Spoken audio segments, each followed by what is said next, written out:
Today, we have two stories. The first of which is The Last Stop by Nerdcore Creep.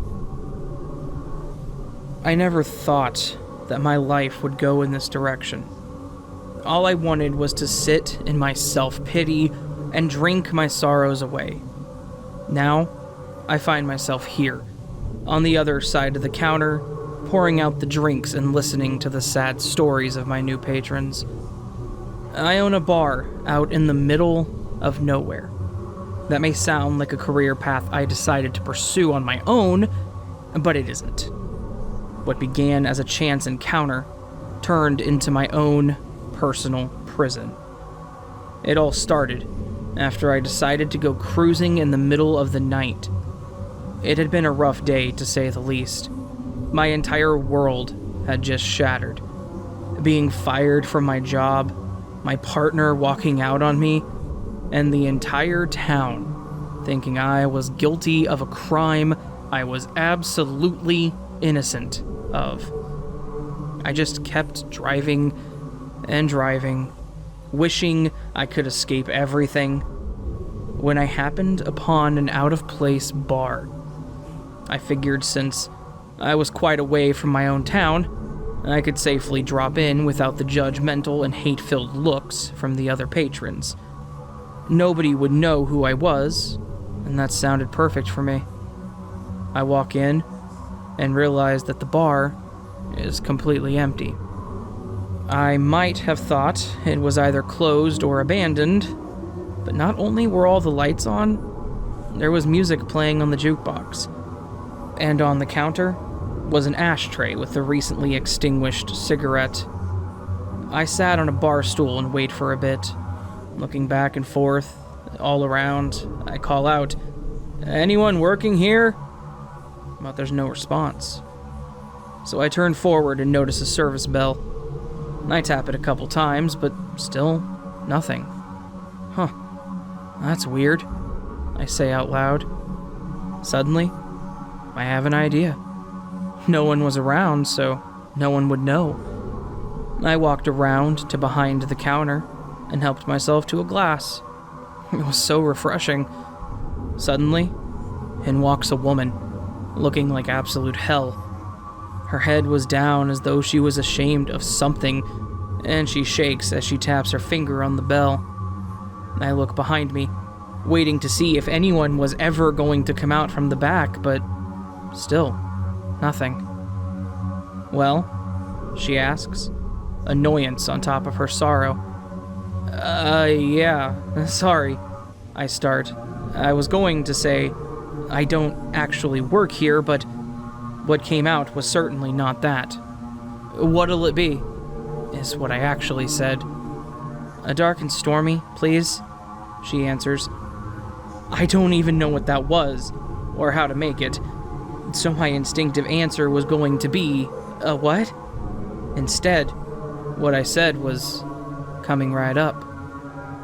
As I turn around and begin making the drink as though I had done so 100 times before, it was as though my body took over and knew things that my brain didn't. What the hell is happening? I thought out loud, cringing as I realized that the woman likely heard me. "Yeah, today sure has been death for me," she responds, gulping the drink down instantly. Connor, that son of a bitch, finally went through with it. I had no idea who Connor was, but I still responded with, "Oh? Yep." After years and years of big talk and threats, the bastard finally went and did it. She then proceeds to move her long hair, which had been covering her face, to reveal horror. Her face looked like it had been smashed in with a baseball bat. Blood poured from her eyes, one of which looked like it was about ready to fall out of her head. "Oh, Jesus Christ," I say out loud. "Well, with any luck," she responds, tapping her glass. I pour her some more of her drink and ask, What happened to you?" "Well, I walked in on him with that bitch, and I guess he panicked. Next thing I know, I'm on the ground, dazed as all hell, and he's literally dragging me by my feet, Blood is gushing out of me, and I try to call for help, but nothing's coming out. I try to keep my composure as she tells her story, wondering how the hell she's even alive with those injuries. She gulps down the second glass and continues. I can't see a damn thing, but I can hear them arguing. She's calling him an idiot, and he's telling her to shut the fuck up or she's next. In typical Connor fashion, suddenly, he tosses me into a body of water, and I feel myself sinking. I couldn't believe the story I had just heard. I want to say, how the hell did you survive that, but I don't. What I say is, I'm sorry to hear that, Heather. She'd never told me her name, so I couldn't understand why I called her Heather. Thanks. And thanks for listening, and, she holds up her empty glass. I take that as a clue to refill her yet again, so I do. I gotta tell ya, she continues, leaning close to me. Being dead and all, well, I'm happy I at least got in one last good drink before I go grossing over.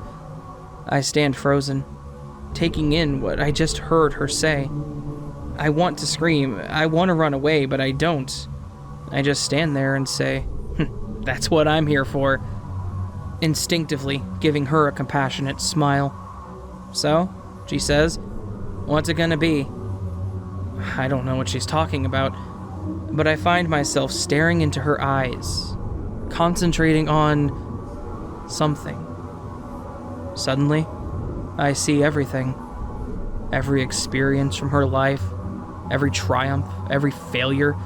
I see all the good she did in the world as well as all the bad. Overall, she lived a good, albeit hard, life.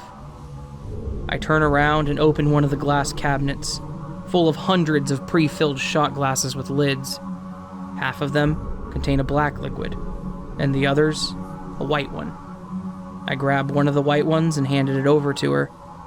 She begins to tear up, or maybe starts bleeding more, and says thank you.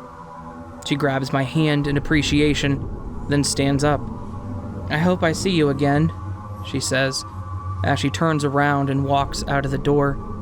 As she exits, a bright light illuminates outside. I never see her again. From that point on, I was running the bar. Heather was the first of many patrons that, to this day, come to me. The one thing that they all do have in common is that they are no longer among the living. I'm their last stop before venturing into the afterlife. I offer them a drink, they tell me how they died, and I look into their soul. I am their judgment, and I send them along their way to whatever awaits them. After a while, I've managed to perfectly control my speech and actions, and now I know what should and should not be said and done. It's not so bad. In fact, it's significantly better than the way my life was going. I have my own room and bed, internet connection, and an endless supply of food and drink that seems to constantly replenish myself. Life, or whatever this is for me, is good.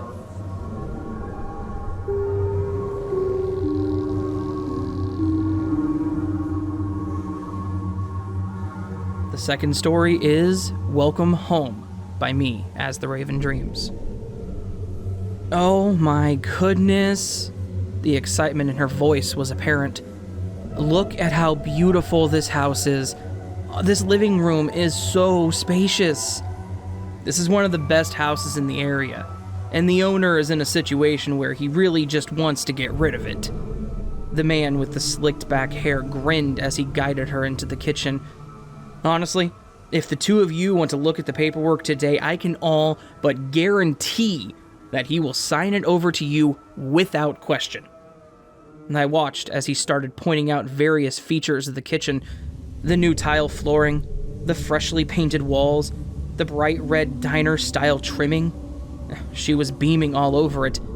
Me, on the other hand, I was confused. Where the hell was I? Less than 5 minutes ago, I had been sitting in my living room, playing Xbox with my girlfriend, eating a double cheeseburger from Burger King and just having a nice, lazy Saturday. I started feeling a bit dizzy, shook my head, and then I was here. I went from my apartment living room to the entryway of a Leave It to Beaver set piece. I slipped my hand into the pocket of my way too fancy pants and felt a car key. That was it. No phone, no wallet, just a damned car key. The woman that was touring the house with the man in the brown suit, she wasn't even my girlfriend. I genuinely had no idea who the hell she was. After taking a moment to gather my thoughts and slow my breathing, I turned around to look outside. In the driveway was a car that I had never seen before. It looked old, that was for sure. Then my eyes shifted over to the house across the street. They had a car that looked identical to mine. Wait, mine? Why was I thinking that car was mine? My car was a 97 Nissan Sentra, not the museum-bound hunk of metal that was sitting outside. And once again, the thought entered my mind. Where the hell was I? As I tried to piece literally anything together, my eyes met with those of a Mr. Rogers impersonator watering his lawn with a garden hose. He smiled widely, lifted his free hand and waved in my direction. Almost as if I had no control over my body, I reflexively lifted my right hand and waved, my mouth twisting into a friendly grin. "So, Paul, what are you thinking?" The deep voice in Sunday wear hit me from behind. "It's Mike." I mumbled a correction without even turning. "Mike?" The man sounded slightly confused. "When did you change your name, buddy? I've known you for 5 years, and I have always called you Paul."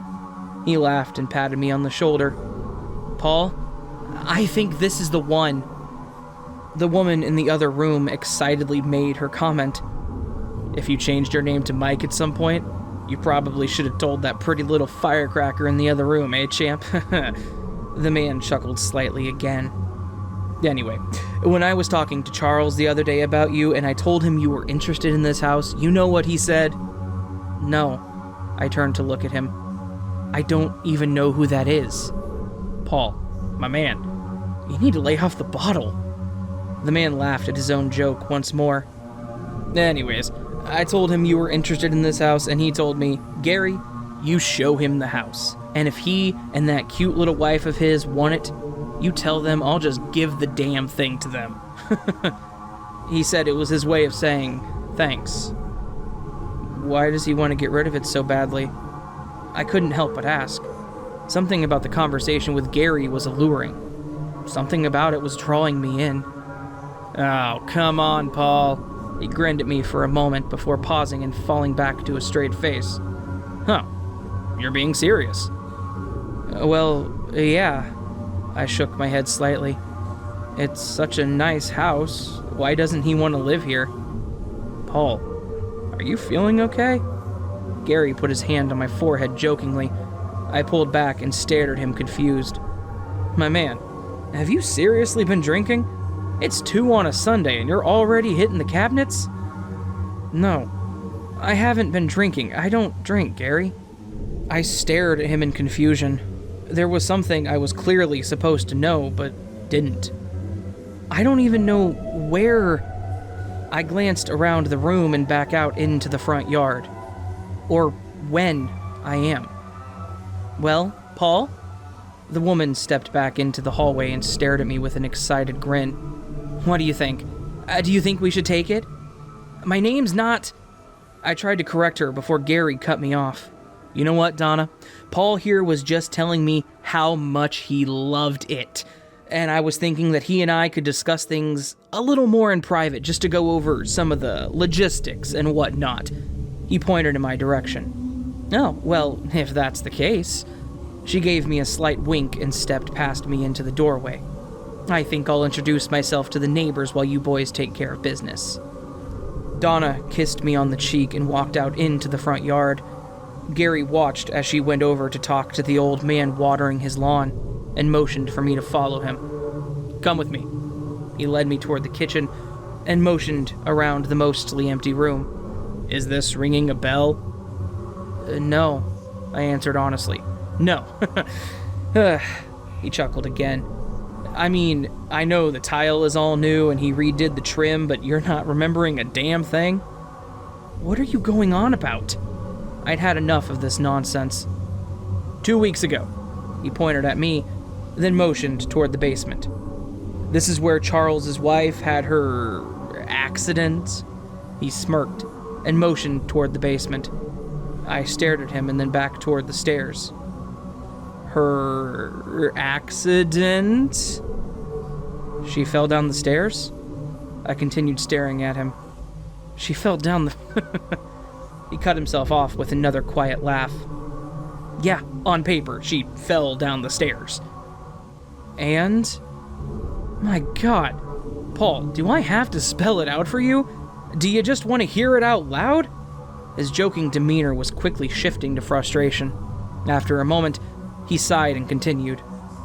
3:30 in the afternoon. You took Charles's key, came in the back door, and did your magic on old Judy? Did my magic? I shook my head again. Took her out, did her in, eliminated the problem. He made a twisting motion with his hands. Based on the picture I saw in the paper, you twisted her damn head halfway around. What the hell are you accusing me of? I was taken aback by the statement. Doing what Charles paid you for. He sounded confused. Charles paid you.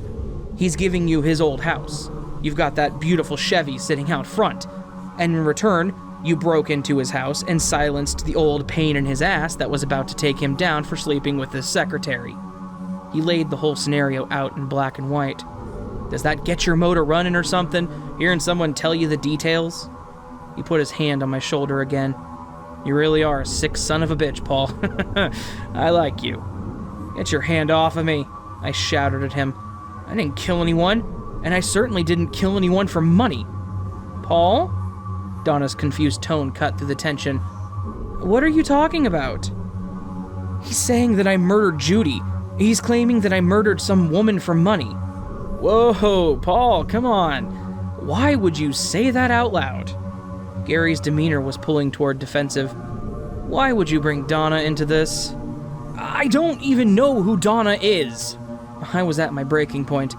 I don't know who you are, I don't know who Charles is, and I sure as hell didn't kill anyone. The room felt like it was slowly starting to spin.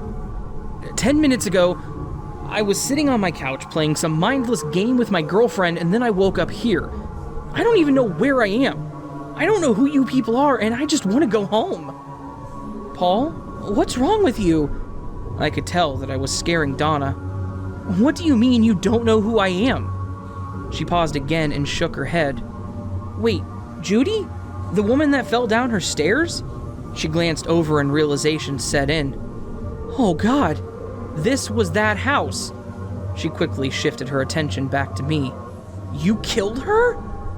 Damn it, Paul. Gary dropped his head and sighed. Now we have to take care of this problem. Like hell, I stepped forward and grabbed Gary by the jacket he was wearing. Listen here, you son of a bitch. I pushed him forward and was met with what I could only describe as a cold pain in my neck. My skin started to tingle like it was losing all sensation. My vision started to blur, and my ears were ringing. The only other sound was that of Donna shrieking. I slowly reached up toward my neck and gripped the small handle, pulling it away from my neck. The switchblade in my hand was covered in blood. I could feel my blood pressure dropping as my arterial spray covered the wall beside me. After taking a step back, I fell straight onto the hardwood floor, and everything slowly faded away. Even though it was growing darker with every split second, I could still hear Donna screeching and see Gary's feet. He stepped over me and toward Donna, her screaming stopping no more than a second later. Then, there was nothing. It was all black, all silent. Oh my goodness! The excitement in her voice was apparent. Look at how beautiful this house is! Oh, this living room is so spacious! I blinked and stared into the entryway of the same house I had just died in. This is one of the best houses in the area, and the owner is in a situation where he really just wants to get rid of it. The man with the slicked back hair grinned as he motioned toward the kitchen. Honestly, if the two of you want to look at the paperwork today, I can all but guarantee that he will sign it over to you without question. He started following Donna into the kitchen, but paused. Hey, Donna, why don't you check out the rooms real quick? I want to talk to your husband about something just for a moment. Oh, absolutely. She laughed and pressed on into the house. Be sure to check out the basement. It's really nice down there, fully carpeted and finished walls. He smirked and walked back toward me. I moved my hand toward my neck as I stared at the man who had just stabbed me. I don't understand. You feeling okay, champ? Gary grinned again. Yeah, I think... I shook my head and tried to focus on everything. Good. Gary placed his hand on my shoulder and leaned in. Do me a favor. Don't make me kill you this time. The boss doesn't like it when we have to spend a lot of time redoing scenes. Redoing scenes? His sentence made absolutely no sense. Look, I know you're the new guy, but surely someone explained things to you. The new guy? What? Once again, nothing was making sense. Well then, that does make a lot more sense to me. He chuckled slightly and continued. Your job is to act your part. Make it a good show and you won't be tortured. It's as simple as that. This one is a bit of an action drama style show set in the 50s. Show? 50s? I stared at him, then glared into the empty rooms. Despite my complete and total confusion, it made sense. The woman looked like she came from Greece. The fact that Gary and I were dressed with jackets and ties, that ancient-ass car in the driveway. Then, my mind drifted to the other word that he mentioned. Wait, tortured? That's right, kid. At some point, you died, and now you're here on some shitty old-style drama. Gary smirked at me again, his eyes reflecting the raging fire behind me. Welcome to hell.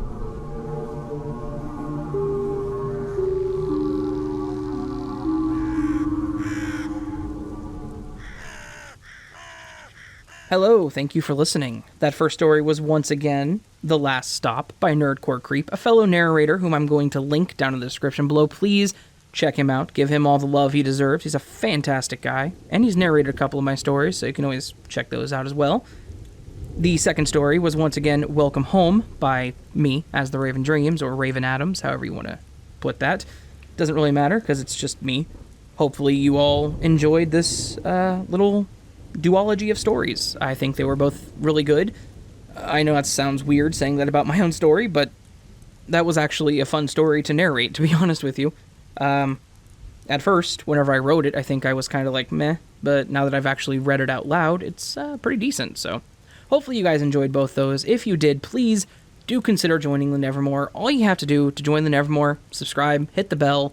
You can follow me on some social medias, or if you're feeling extra spry, support the channel on Patreon or Ko-fi. All of this is optional, but all of it is greatly appreciated and helps me move toward doing this on a more permanent basis. What does that mean? I don't know. Anyway, I hope you all have a beautiful day, and I hope I will see you on the next video, but if I don't, well, I hope you still do well, but if I do, until then, I hope that you sleep well.